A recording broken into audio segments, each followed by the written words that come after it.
Alléluia, alléluia, Nkembozana.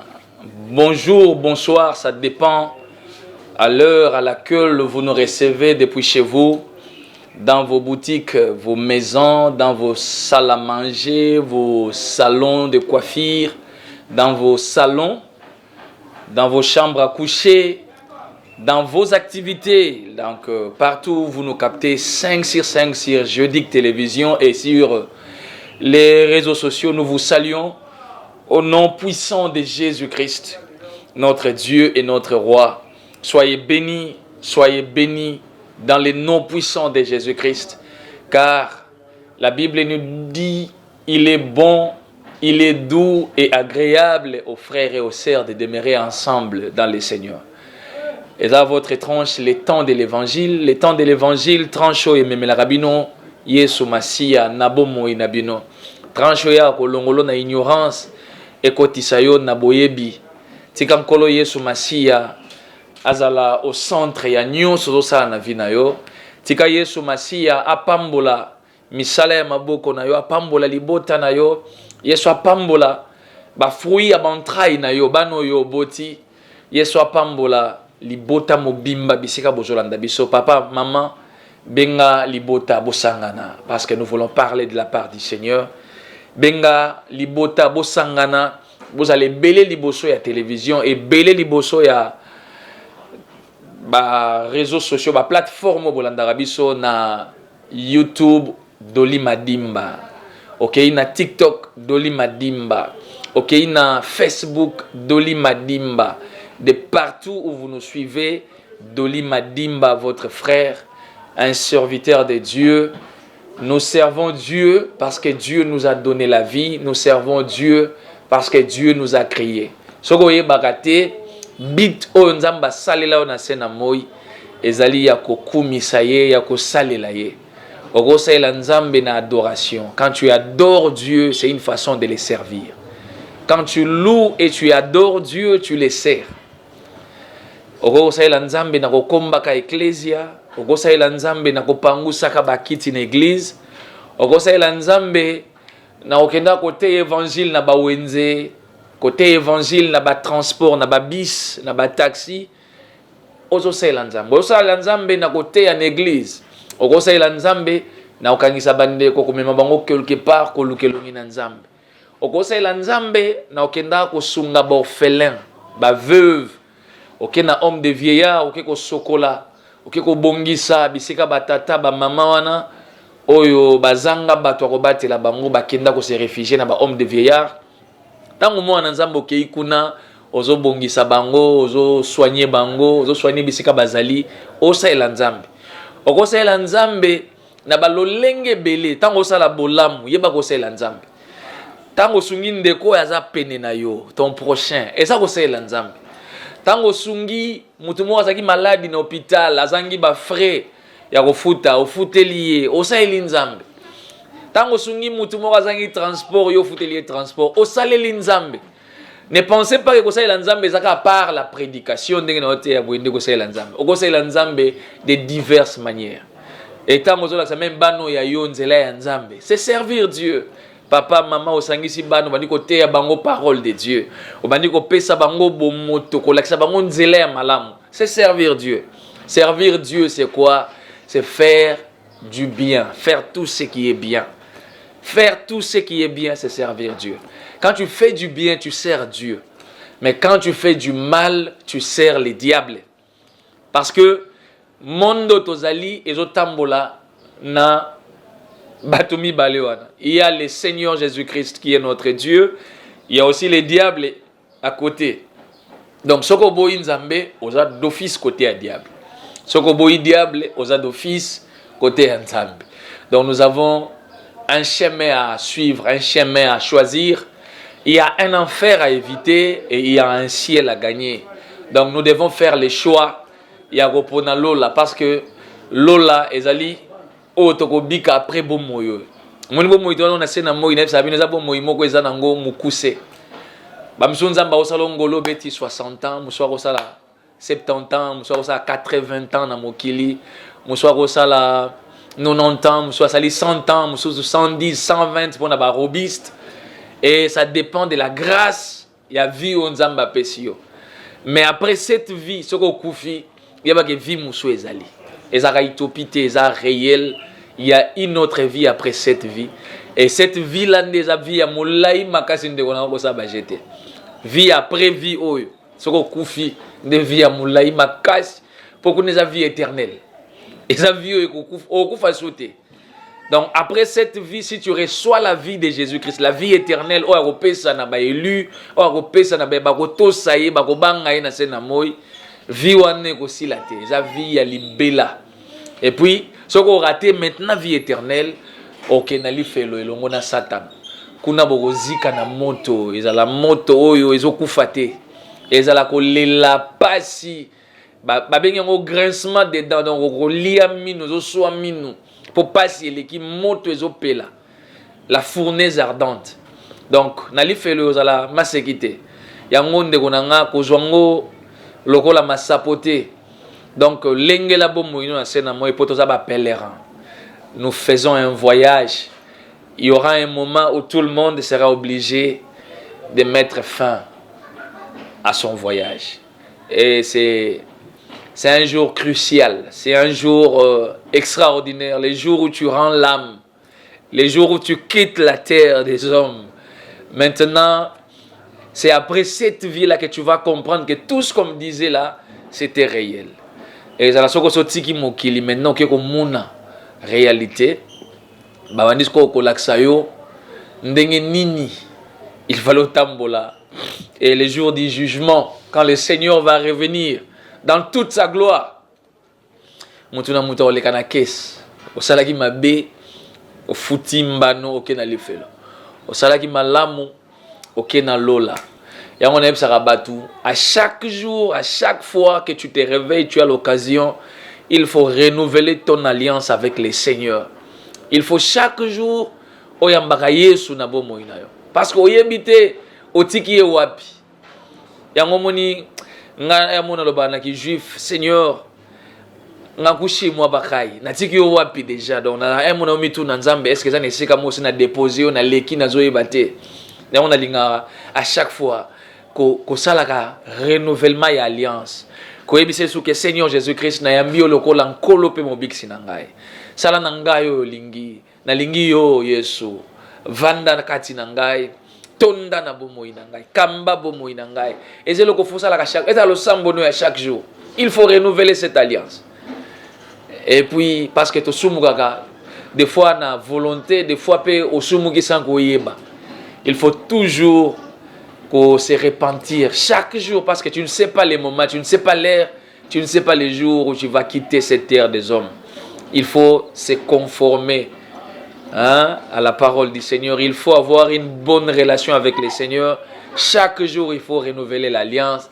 Chaque jour, il faut se repentir, faire des confessions devant le Seigneur pour lui dire que nous avons péché. J'ai péché contre les cieux et la terre. J'ai péché contre toi, Seigneur. En sorte que tu seras juste dans ton sentence, sans reproche dans ton jugement. Aie pitié de moi, Seigneur. Aie pitié de moi. Et moi, je me David, l'homme selon mon cœur. Parce que David, à chaque fois qu'il marchait, il savait s'arrêter quelque part et dire, Seigneur, j'ai péché. Aie pitié de moi. N'a pas péché volontaire ou involontaire. Et ça la vie à chaque jour. Parce qu'on ne sait pas les moments de quoi. On ne sait pas. Ce voyage ici, seul le maître on avance, on ne sait où on va s'arrêter. Yango mona sala malamu, lona malamu na ebsa kabino ndeko. Lona malamu po yebi lobité. Lobi ozala crucial, lobi ozala tellement mabeke okufa na masumu, OK na lifelo. Et ozala vraiment loko ya ko souhaiter te ya ko éviter. Donc un ciel à gagner et un enfer à éviter. C'est important. Faut tenir ça. Tambola malam. Et puis, il y a une chose qui est lola, et ça, c'est la délibération. Muta okota lola na makasi na yazate. Tokota lola nangolu nanzambe. Il faut que senga ngolo na chaque jour. Seigneur, fais-moi voir ta grâce. Fais-moi voir ta grâce. Fais-moi grâce, Seigneur. Je veux ta grâce. Il faut que ngolo nzambe. Parce que ngolu nde sali ke tozala lelo. Na ngolu nde toi na bomoi. C'est par sa grâce. Toi qui déjà bakoufi. Tous nous avons péché et nous avons été privés de la gloire de Dieu. Mais c'est par sa grâce que nous sommes revenus. C'est par sa grâce. La nzela eliwaya Yesu nekolusu ndezongisa biso na rai. Tosi to derayaka. Toi qui déjà perdu, toi qui déjà condamné. Il y avait des actes dont les ordonnances nous condamnaient. Mais Jésus-Christ s'est sacrifié. L'agneau immolé, l'agneau de la rédemption, l'agneau sans tache. Il s'est donné à la croix. Il a pris notre place. Il nous a libérés de nos chaînes. Il a été condamné afin que nous soyons libres. Il a versé son sang et ce sang-là nous a rachetés. Le sang de Jésus-Christ. Nous verrons Dieu par la grâce. Par la grâce. Même pour vivre longtemps, il faut sa grâce. Même pour avoir une bonne vie sur la terre, il faut sa grâce. Rien que par sa grâce. Pour la protection, rien que sa grâce. Il faut la grâce de Dieu. Sans la grâce, nous ne sommes rien. Oui, nous sommes le preuve de la grâce de Dieu. Parce que si nous sommes là, c'est pour témoigner sa grâce. On ne devait plus être là. Parce que Nzamba boma mokili na tangwa Noé. Na mai. Aboma mokili na tangwa Sodome na Gomorre. Na moto. C'est un Dieu capable. Mais par la grâce, par la vie que Jésus a donnée, à chaque fois que nous péchons, crier devant Dieu, il y a la grâce qui apparaît. Il y a Jésus qui intercède à notre place. Il est notre avocat. Alléluia. Merci Jésus.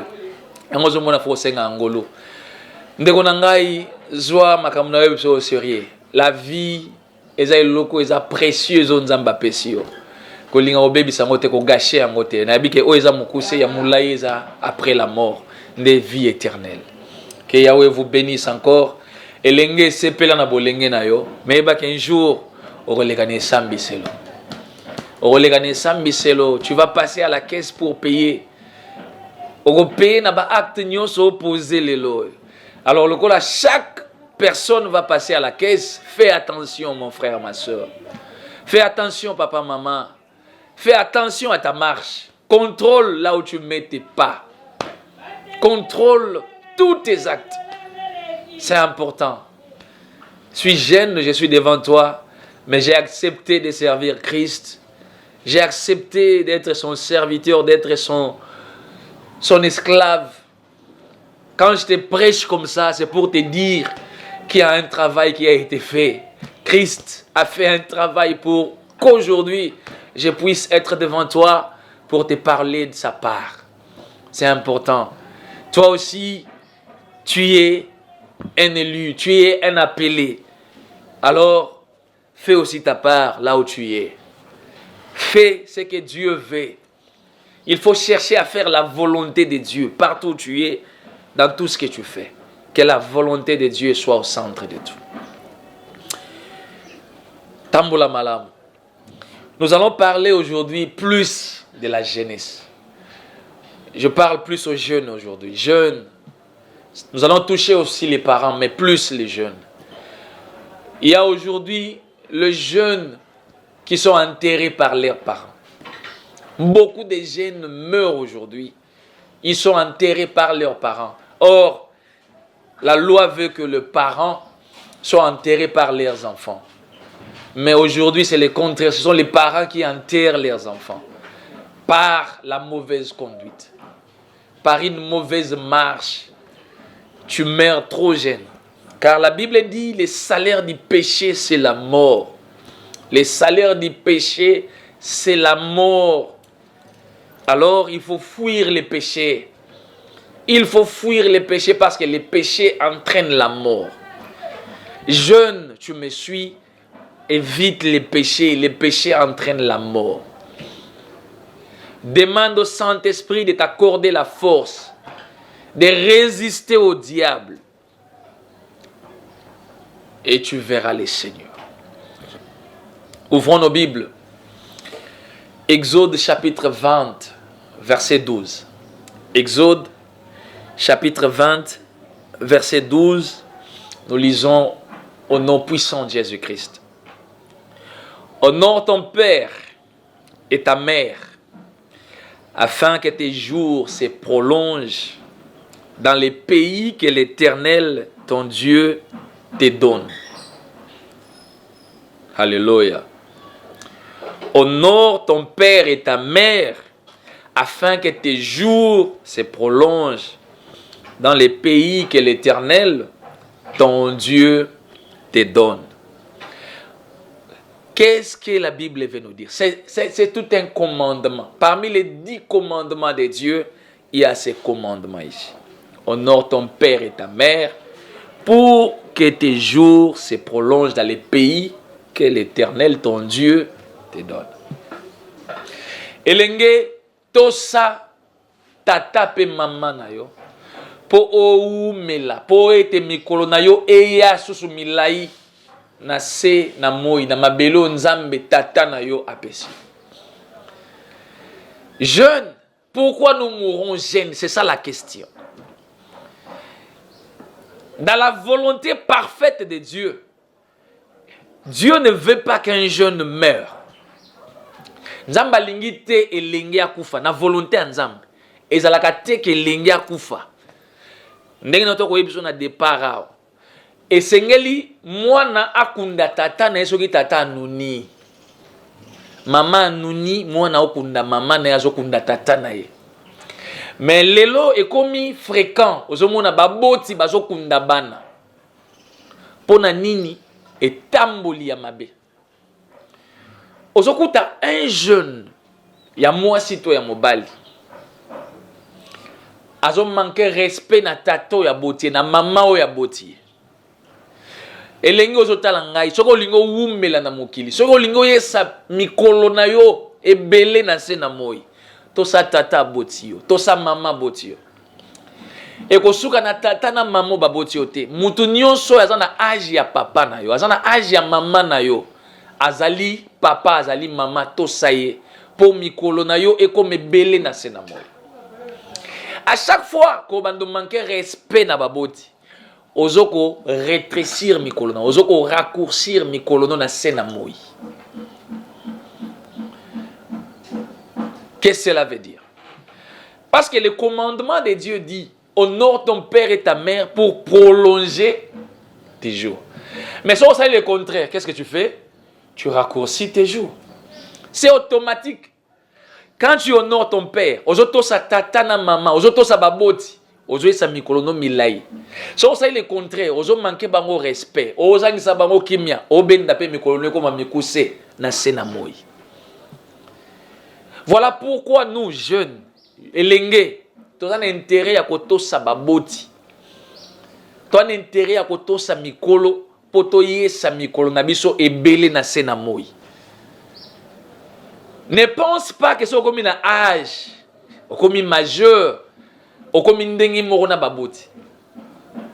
Yango mona masese ya mikolo lobaka, elenge keba ata okoli okolega mukolo na mataba ebelete. Est-ce que ce sont les lois dans le ban? Naina bisayo ke ato koli, okomi na bilambe belé, ya cher. Yeba ko leka jamais mukolo na mataba ebele. Po mukolo azana bilamba ya kala ebele ko leka yo. Makambo yo zo mona lelo comme si ezakaka na époque no oyo.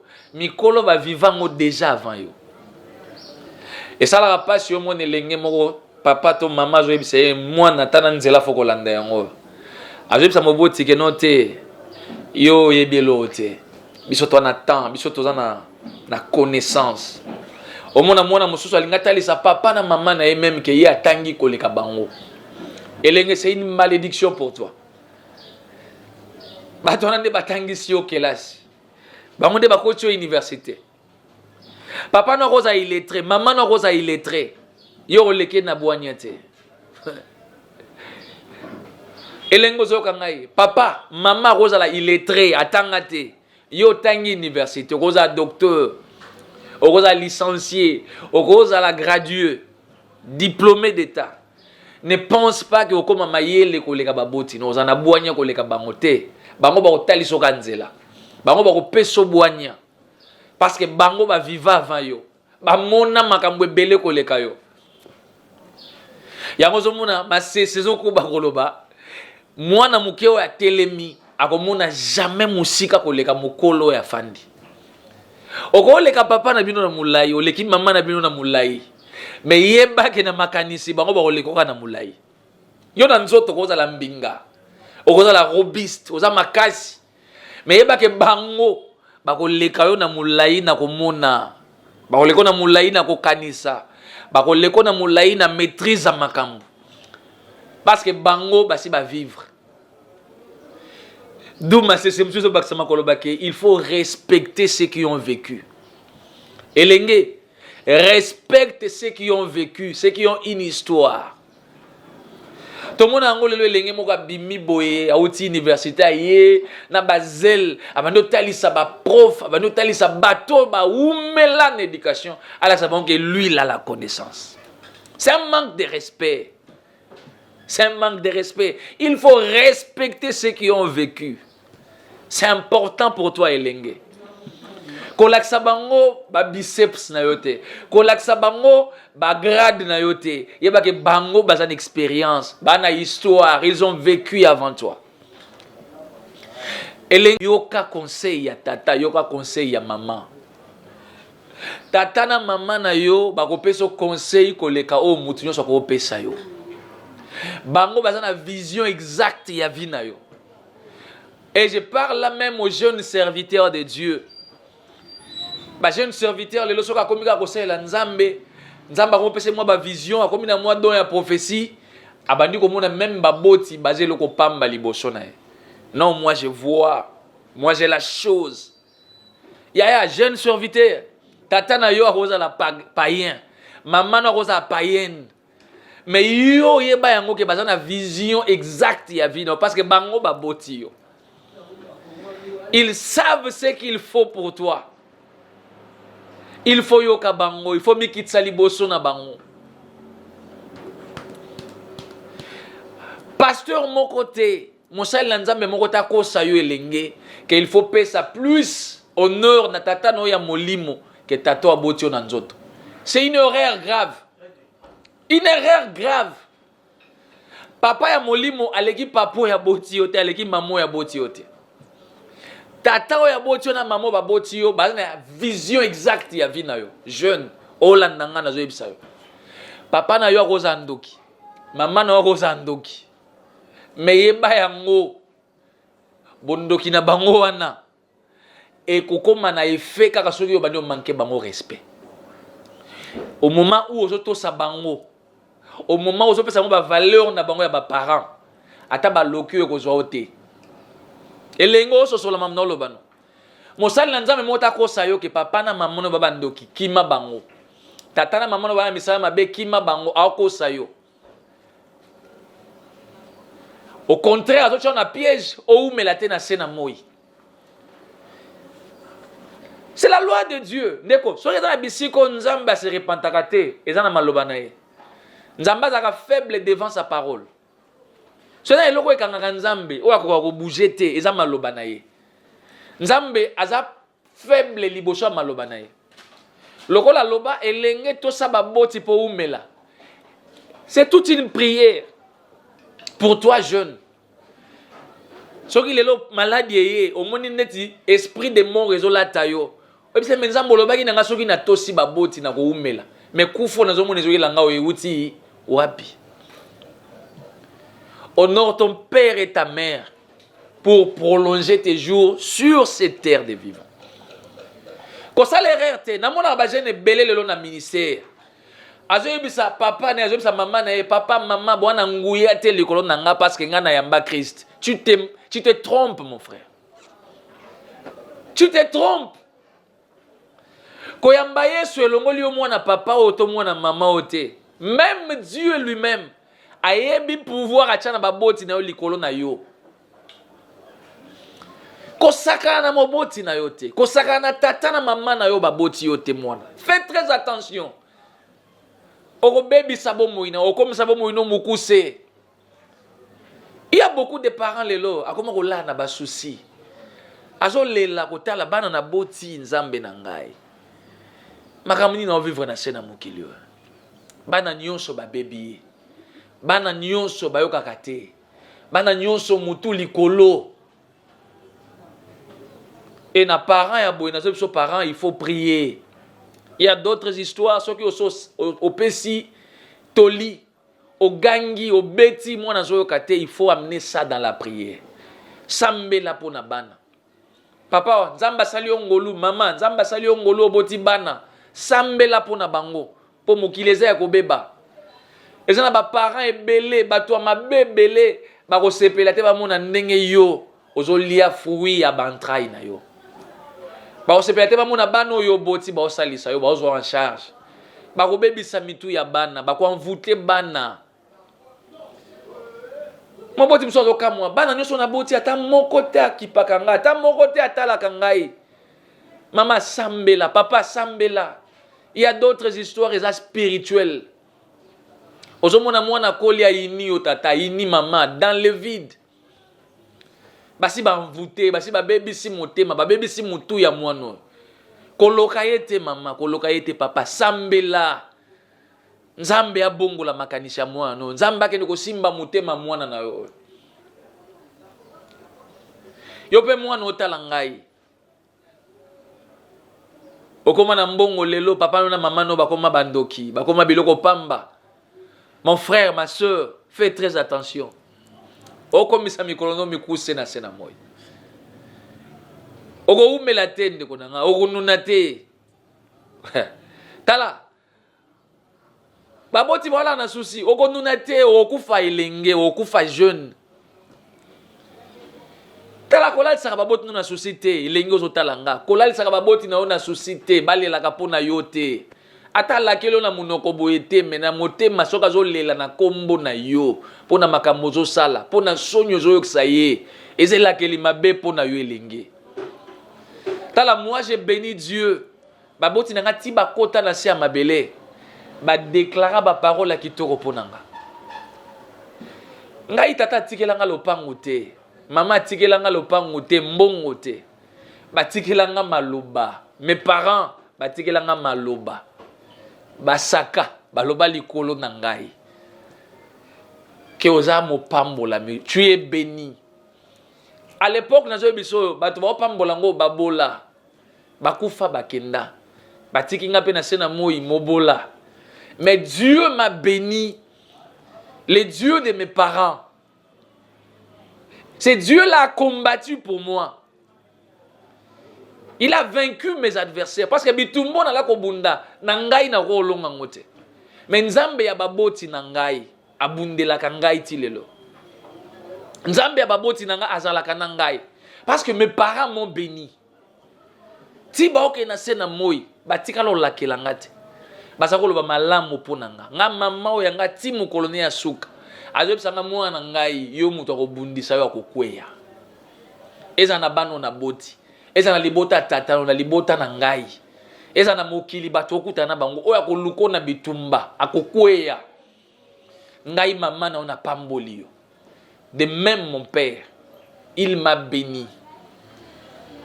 Il m'a béni et j'ai la bénédiction. Bato na batikeli nga mbongo te, batikeli nga mapango te, mais batikeli nga maloba. Elengo zotala ngai, papa za na vie, mama za na vie, profitez batikelo maloba ya kitoko. Ata batikeli yo biloko te, batikeli yo mbongo te, me maloba na bango ya na nguya na vie na yo. Bango nde banzambe no ya se, tes parents baza banzambe no ya se. Tala, nzamba zo reconnaître bango na valeur wana. Nzamba zo reconnaître baboti lokola banzambe ya se. Elenge bakosa yo te, ba détourner yo te. Papa na ona mama no baza banzambe no ya se. Baza liboso ya père spirituel, tes parents baza liboso ya père spirituel. Ba liboso ya mère spirituelle wana akambako na molimo. Tes parents biologiques baza liboso. Ça je te dis vrai. komi kosa te ozwa papa na mama ozwa bango lokola pamba ozwi pasteur na yo prophète na yo wana apôtre na yo otie likolo baboti na yo tu te trompes. D'abord ton père et ta mère. Na commandement ya Nzambe so tangi tous les 10 commandements Nzambe a mentionné baboti, a mentionné pasteur te, a mentionné apôtre te. Il a mentionné ton père et ta mère. Alors biso ko lingyo ou mela yo elenge, honore ton père et ta mère. C'est la loi de Dieu. Pasteur mon côté, apôtre mon côté, ateo le contraire. Banda ko to sana no baboti na yo, bazala bandoki, bazala banganga, bazala batuso ya ndenge nini. Toi, la loi de Dieu te dit, honore ton père et ta mère, respecte-le. Kokende na contraire te, ko sala contraire te, parce que la loi est la loi. Quand tu pars au contraire de la loi te condamne. Le la loi est le baké pour mais là il faut tout ça baboti. Ce que ça il est contraire au poussi mi colonné comme mi coussé. O mais la te. Ya ngoba ko na piège te nazo bete lo cete. Ce qui déjà dans l'église bon ko sambelaka. On a ser makolo musala nzambe moko. O ya kabola ona tata na mama na yo na ko exhorter aux jeunes bima. Nazo yebisa yo bima. Ozokanga. Sala keba, sala attention. Pasteur, apôtre, prophète, akabolona papa na maman na yote baboti yo. Ata baza mabe, mais yo, la loi de Dieu te dit honore ces parents-là. To sana nu mobe kwa nzambe. Kokende na contraire te oko vivre contraire ya loi. Elengo zoka ngai fongola matoi tala ngai. Soko so bunga ginzela. Voici les bons chemins. Reviens dans le droit chemin. Le droit chemin, c'est quoi? Ne jamais déshonorer tes parents. Ne jamais déshonorer tes parents. Babo tino balala kana souci na yote. Que papa lali moi nanga lobi nanga boy. Il y a des parents, il y a des enfants qui sont loin. Ozomona moi na beti tata na ya beti maman na ye. Elenge ça l'effort avant que muto akota na scène na mabele au senge bolimbisi. Je t'exhorte, mon frère, ma soeur. Obeta tata na yo, obeta maman na yo. Ha, maya misuni tanga. Ça l'effort avant qu'il y a kene na sa mabele. Obongisa. O senge bolimbisi. O lelisa moboti no na maloba moko yebisa ye, eswaye. Tala avant kufa, ça l'effort lukaye bobongisa. C'est une malédiction pour toi. Dieu considère tes parents comme tes dieux sur la terre. Alors, papa na yo na maman na yo ba nzambe no ya se. Ba ngonde ba représentant na ye. Tala ba représentant ya nzambe na se na moi. Eza ba boti na yo. Donc, soko zo nzambe awa. Jo ba boti no awa. Après les pasteurs et les autres bazoya. D'abord Dieu, tes parents et puis les autres. Ba parents de banzambe no ya se. Et na bana mususu à cause ya ba actes opposés. Papa comme ola na souci, maman ola na souci bazo lela. Elenge, c'est une malédiction pour toi. Fais un effort avant que bato ba kufa obongisa.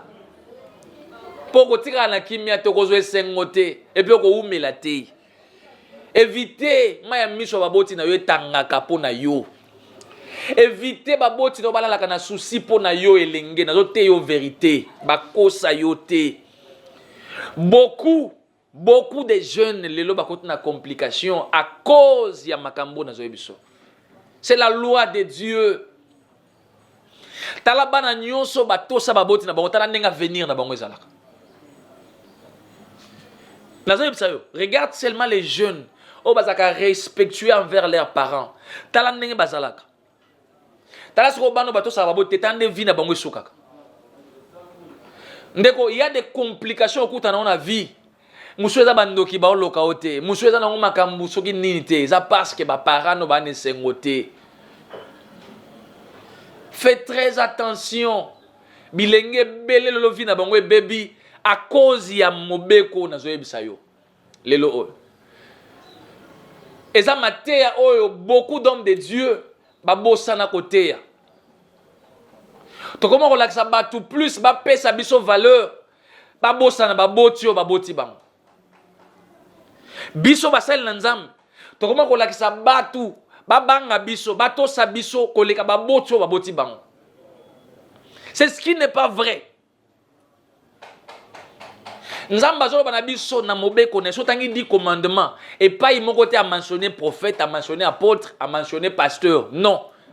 A mentionné baboti na yo elengo zotalanga Nzamba a mentionné tata na maman.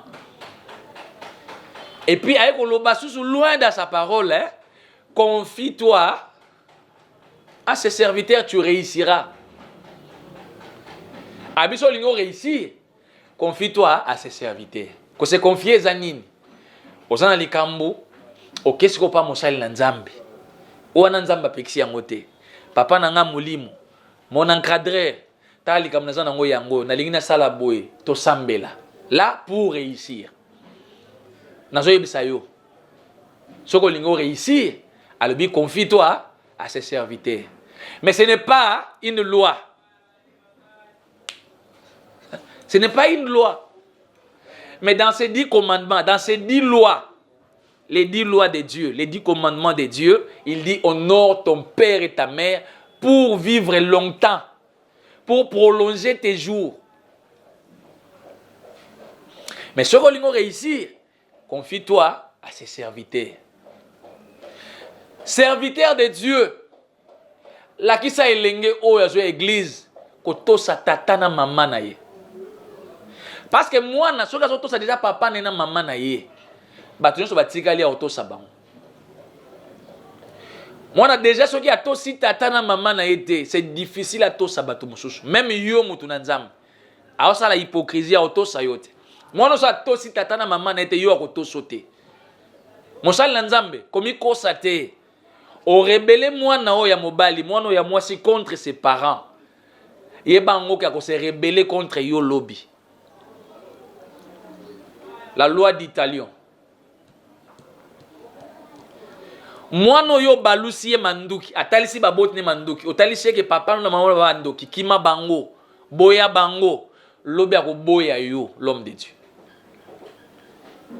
Ndenge na zabwe lelo atana yembi ke mwana mobali yo, mwana mwasi yo, baboti ne babandoki. Ngai fo natalise o eza mobeko na Nzambe.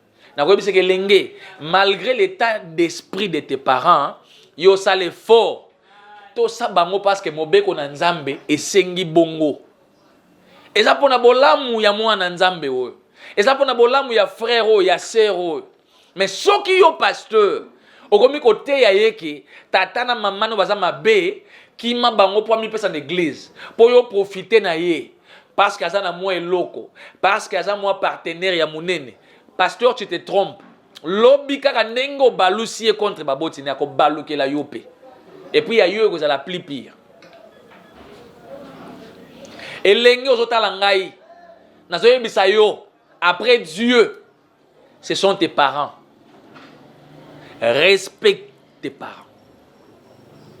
Respecte tes parents à 100%.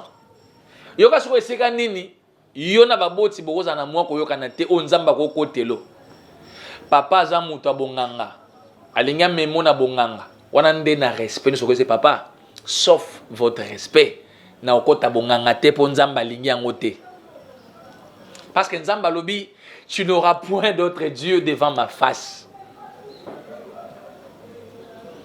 Ozongisi na maloba na Nzamba. Tata to mama na walinga memona nzela bonganga. Wana okoko boya. Ah no peso ko ba piste. Omoni sele loko yo yoko déshonorer baboti non. Eza biloko na peso oyo. Seuls les locaux ils ont permettre yo au déshonorer bango mais Nzamba silikano te. Eza loko nini? Papa linga memona nzela ki ya kisi na nzela bonganga. Wana yo mwana ko boya. Wana Nzamba okotelo. Papa linga peso kindoki ke mwana nganga la ina kufa tala kindoki ya famille yango yo na linga simbisa yo. Nzamba boyi yango. Dieu dit tu n'auras point d'autre Dieu devant ma face. Là c'est la parole maintenant qui te protège. Papa lingati ndayo okota na vie ya kindumba mwana mwasi bien mama. Atali ke mwana ngaza kitoko biso to na pasi. Potolia potoza na vie ya bien mwana tala nzela ya kindumba wana koko boya. Nzamba okotelo. Mais je ne pense pas qu'un parent responsable, que ça soit nzala, que ça soit pasi papa to maman za responsable, akoti na mwana na nzela ya mabe. Je ne pense pas. Ndenge na yebeli ba parents. Mais na ba cas exceptionnel, so okuta na parent ya boye, o aza pervers. O azo biso ke mwana ngai biso pasi eleki tala baninga bango na nzela prostitution, ba obikisa ba famille na bango yo pe landa, kokota te. Ozo kangelengi. Ote kodi ya famille ezaki pa na nga papa lelo na lina kufa mwana ngai ya bolingo kodi ya yango yo tika na ngoyebise non. Non. Ngana ka na Yesu Masia. Haleluya. Nde biloko koko boya ipa baboti. Moboti soka ko momemo na nzela ya mabe. O eza contraire na parole de Dieu. Nde sika toko kabwana tata na mama. To kabwani par rapport ya idée, par rapport ya nzela linga memangai. Mais il reste mon père, il reste ma mère. Na ko manquer respecter. Même ata mama na zo biso oyo, na ko répondre toujours na respect. Papa na linga kayo tata na ngai. Na linga kayo mama na ngai. Nzamba ibisinga na tosa yo. Nzamba ibisinga na tosa yo pona umela. Mais pona kosimba kisi poto bonga po famille ezala bien. En tout cas na okota te papa na okota te mama. Wana utosi nzambe obangi nzambe. Nzamba o protéger yo elenge. Ote biso na coutume na biso mwana nga mobali ndenge eza boye ezo senga obala nieso wana obala cousine na yo wana. Wana c'est papa Bible boyi. Et le binanga, tu ne verras jamais la nudité de ton frère ou de ta soeur, ou de ton père ou de ta mère. Kintsudi na okota te. Wana obangi nzambe. Ozo kanga elenge. Eloko nyonso mobota kotinda yo. O eza contraire na parole de Dieu. Nde bisiko ko répondre ye respectueusement, sans qu'on manque respect, mais oboyi ko sala. N'exécute pas tout ce qui est contraire à la parole de Dieu. Parce que moboti, arose à la paix, na mwa libunga, na o etali koyeba bonzambe. Parce que beaucoup de nos parents, bakolaki na bango plus, na ba coutume, na ba bonganga, po na bango, ezalaki malamu. Mais po na biso ba itoyebi Yesu Masia. O toyebi Biblia, toko kolanda bango na ba point wana te. Kuna nde sika mwa discorde ezali. Est-ce que vous comprenez? Parce que là, ça dépend maintenant de la vie. Ce qui est le nazui, kisi. Na kiko sala pacte na diable. Nzamba boa kisi ngai. Alors, je préférais na garder nzambe. Papa na boya nga parce que na boyi nzela kisi. Je préférais na garder Yesu. Maman na boya nga pour na boyi nzela kisi. Là, tu es protégé. Là, Dieu va te garder. Mais, na yebielo komoko, tout parent responsable. Ah, je parle des parents responsables. Parents, yo pe nazo bisa yo zala responsable. Responsable veut dire nzela ya malamu yo mema bana, eza nzela ya nzambe. Coutume na 100% nango eza mabete. Mais na coutume parce que la loi des hommes eza toujours na imperfection. So même les lots on a bitumba constitution. Ozoka opposition, bon mais kosimba constitution te. Oki pouvoir te modifier constitution parce que la loi des hommes ezaka toujours na imperfection. Mais la loi de Dieu eza exact, eza perfect. Alléluia. Seule loi qu'on ne peut pas amender, qu'on ne peut pas changer, c'est la loi de Dieu. Ya on a même hier soyez na sena moi. Akuti mobeko, je ne suis pas venu pour abolir, mais pour accomplir. Alléluia. La loi de Dieu reste telle qu'elle, parce qu'elle est bien faite, elle est bien raffinée, bien taillée. Il n'y a pas d'imperfection dans la loi de Dieu. Mais la loi des hommes, il y a toujours des choses à corriger, il y a toujours des pièges, il y a toujours des embûches. na ba loi ya batu. Yango zo mona même la coutume biso za makamsu ya coutume to salaka makamsu pe to boyaka. Pasteur yo salaka coutume, oui to salaka coutume. To bala na coutume. Papa pasteur, au sala mariage coutumier. Au pesa d'autres za coutumier. Liputa maman pesa ba comment na Bible? Kitambala maman pesa na mariage ba comment na Bible? Te. Là c'est la coutume. Mais la coutume tozwaka o eza malamu. O eza mabe tozo boaka. Parce que la loi des hommes na bandeli eza toujours na imperfection. Yango na ebisu elenge parents soka l'action coutume. Asali mabe te. Mais coutume wana kozwa na mobimba nango te. Tala o eza malamu. O eza conforme à la parole de Dieu, salela. O ezo to sa maloba na Nzambe te boaka, ko salela te po ekomemona kufa. Il y a des coutumes ozo mona bazo sabino ke il faut to bala na ndeko na ndeko. Ngai ne na bona bala mwana tata mwasi na ngai. Ngai na bala mwana noko na ngai. Non, c'est interdit. Dans la loi de Dieu na ko sala yango te. Mais dans la coutume des hommes, ça peut se faire. Alors nga na ko tindo o sala yango te. Même moboti soka tindio na nzela boya. Parce que c'est contraire à la parole de Dieu. Ozoka nga elenge. Coutume nyonso na yango eza mabe te. Pasteur moko takosa yo ke coutume eza mabe, non. Coutume eza mabe te ne tolobaka. Mais coutume eza na makambo pe ya mabe na kati yo tokoko sala te. Mais eza na makambo pe ya malamu tokoko sala. Soki na coutume baluba na ba paro ezoloba ke mwana mwasi yo asi abali akoko kende libanda te. Mais c'est conforme à la parole de Dieu. Et comme ça coutume on eza mabe. C'est depuis la parole de Dieu. Mwana mwasi aussi babali yo bapeseli yo dot. Tu ne peux pas voir d'autres hommes. Okoli ambongo mibali musute. C'est tromper ton mari, c'est tricher ton mari. Oza déjà porteuse ya malédiction. Mwana mwasi o basi bapeseli dot. Ok, nous avons ba ex, au solana ba ex, ba pesa kayo quelque chose, aux apporteuses ya malédiction. Ndoko mwana ba luba chibawe ko kangayo. Chibawe wana ezana ngo penza totali bien, ezo ta penza na coutume te, c'est depuis la parole de Dieu. Quand tu triches, Dieu te punit toi femme mariée. Tu vois? Ezana makamsu pe na coutume eza malamu, o ezo bangisa, ezo ko tia mwana mwasi na alima, mwana mobali na alima. Mais o eza mabe contraire à la parole de Dieu to ko exécuter yango te pona bolamu na biso. Elenge sale fort papa nona mama na yo avant batika mokili ba pambola yo. Balo maloba ya malamu pona vie na yo. Bango nde banzambe no ase. Yeba ke malobo bango bakotika o bakosaka likolo na yo oko vivre ango. Ils sont tes dieux sur la terre. Leur parole est en effet na vie na yo. Leur parole est comme quelque chose. Yango, na teyu elenge, honore ton père pour prolonger mi kolono na sena moi.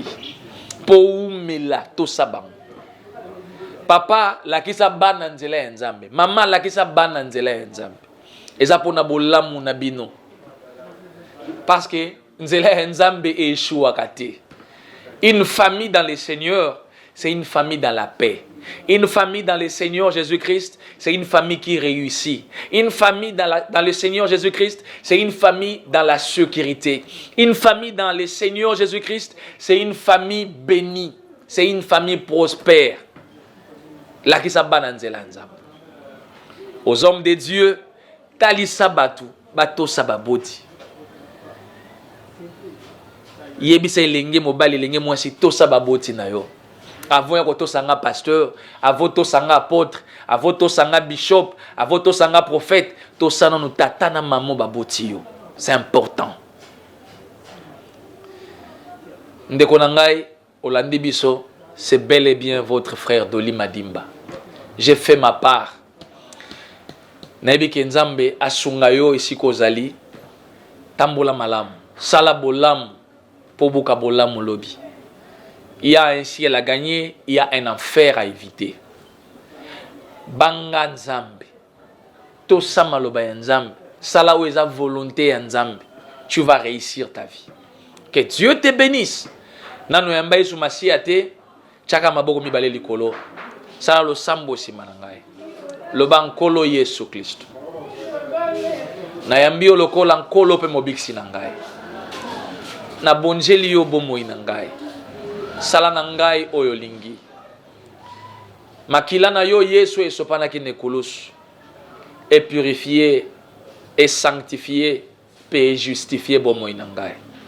Limbisa masumu na ngai Yesu o nasalaki. Limbisa masumu bakoko na ngai, limbisa masumu baboti na ngai. Kotangela ngai yango te. Mawape ngolu na yo efuluka likolo ya vi na ngai. Bomba ngai na mapapu na yo. Tambwisa ngai na nzela na yo ya sembo. Na banga kombo na yo pe na tosa liloba na yo. Na kangama na yo bomoi na ngai mobimba. Longola kombo na ngai na mukanda ya kufa. Koma kombo na ngai na mukanda ya bomoi. Au nom de Jésus-Christ, Satan, zwa nyonso yo zakati na ngai bima kende na kombo na Yesu na boyo. Seigneur Jésus-Christ, makila na yo o Yeshua kate et protéger vi na ngai. Na kombo na Yesu. Biso to sangana ka bongo na quartier C numéro 19 na Binza Ozone. Toza juste na derrière la police ya pene pene. Soko uti kota DGC Ozone Mataver Gramalik, otuni police ya pene pene za na katikati wana, toza sima na yango. Outi pe Ipen Delvo zo kita vers DGC. Soko leki Gramalik police ya pene pene za liboso wana. Soko komi na police wana pene pene sima na yango. Église ezwami wana Temple El Jibor. Tosangana kamukolo mardi na jeudi à partir de 16h à 19h et puis vendredi tu auras la nuit de prière de minuit à 3h, dimanche tu auras deux cultes de 6h à 9h et puis de 9h30 à 11h30. Église de Kambami na Motuna Nzambe, les Kérix de l'Éternel, le pasteur Blaise Mayele. Na molonga ina mama Mimi Mayele o na pesimbo tepe na pamboli libota mobimba ya Temple El Jibor. To sangana lisusu bongo na Ntimasi numéro 2 na Bandal. Et pa yo wapi mosali na Nzambe l'apôtre Kaba Milombo. Waza pe père pour na ngai Ntimasi numéro 2 na Bandal so boyo wana to za wana lisusu. So na horoscope wana pe menya maison communale tuni aveni maison communale à Bandal tuni aveni Ntimasi numéro 2. Église la maison de gloire quand même na pasteur apôtre Emmanuel Kaba toza wana pe tokuta na wana bana Nzambe. Mbote na molonga inangai bisuza nzeza grâce mama na Dolce Desert Ndaya do Graciela Ntumba Mukanda do Christiana Moussao Sakala Ortinel Petit Pas Divin Nzeza Bernata Makambu Rit Ninga Brinel Matondo et puis bandeko nyonso tozakana bango mama Leti mama Nzamba pambola yo pona musala kitoko Nzamba pambola libota Nzeza libota Ntumba Mukanda apambola ndeko Jores Mazina 3 fois ingénieur o asungi biso na technique et puis apambola le cordon Apo Ipan Ange qui est mon grand frère apambola jeudi télévision mobimba soki Yesu Masi azongi te tokutani na prochain numéro bye.